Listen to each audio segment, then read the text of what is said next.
अच्छा बेटे देखिए हमने क्वेश्चन नंबर 4 तक कर लिया था। 5 हमारा क्या है, the marks obtained by students of class 11 in mathematics are given below. Compute arithmetic mean x bar हमने फाइंड करना है। क्लियर हो गया। By direct and indirect method. ठीक है। अब सबसे पहली बात, ये ऑर्गेनाइज टेबल है, इसका मतलब है ये ग्रुप डाटा बन गया हमारे पास। अब ग्रुप डाटा का डायरेक्ट का और इनडायरेक्ट का सबसे पहले हमें फार्मूला आना चाहिए। ठीक हो गया। अब इसको सबसे पहले हम डायरेक्ट मेथड से करते हैं। तो बेटे हाँ, ये हमारे पास है क्वेश्चन नंबर 5। इसको हमने डायरेक्ट और इनडायरेक्ट मेथड से करना है।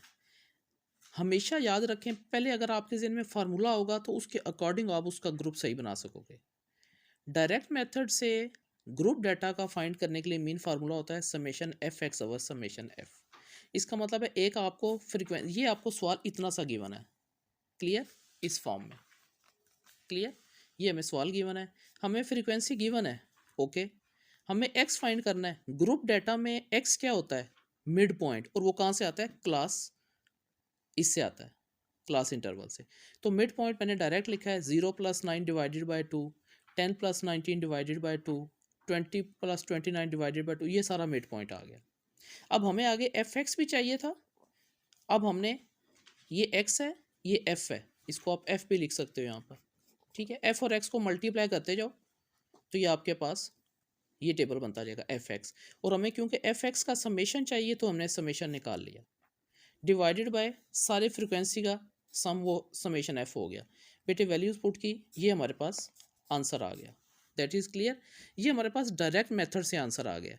अब हम इनडायरेक्ट से निकालेंगे, और सबसे इंपॉर्टेंट बात यह है कि डायरेक्ट और इनडायरेक्ट से मीन का आंसर हमेशा सेम आता है। क्लियर। ये देखें, अब हमारे पास है इनडायरेक्ट मेथड।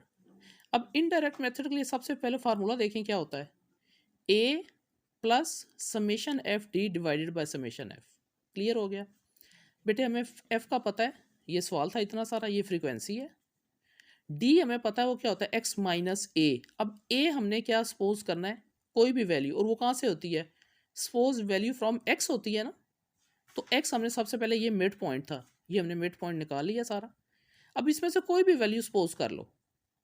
हमेशा याद रखें, ए हमेशा अनग्रुप डाटा में भी एक्स की वैल्यू में से होता है, और ग्रुप डाटा में भी एक्स में से सपोज करना होता है। तो हमने यहाँ पर ये 34.5 सपोज किया हुआ है। ठीक है।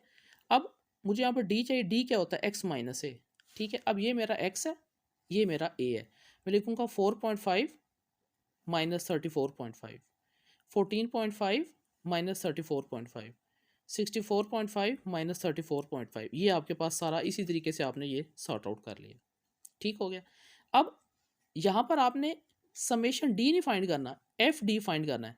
जैसे इस पार्ट में हमें एफ एक्स का निकालना पड़ा था, तो यहाँ पर अब हमने क्या निकालना है, एफ इंटू डी, ताकि वो हमारे पास वैल्यू आ जाए। ये एफ डी का खाना आ गया, 2 इंटू माइनस 30, 10 इंटू माइनस 20, ये सारा आपके पास आ गया। और इसका हमें समेशन चाहिए, ये समेशन आ गया, सबको ऐड कर दिया। समेशन एफ चाहिए, वो कर दिया। ए की वैल्यू है, अब हम वैल्यूज पुट करेंगे। Therefore X bar is equal to A plus, ये फार्मूला लिखा, ए हमने सपोज किया था 34.5 प्लस समेशन एफ डी की value divided by summation F की वैल्यू।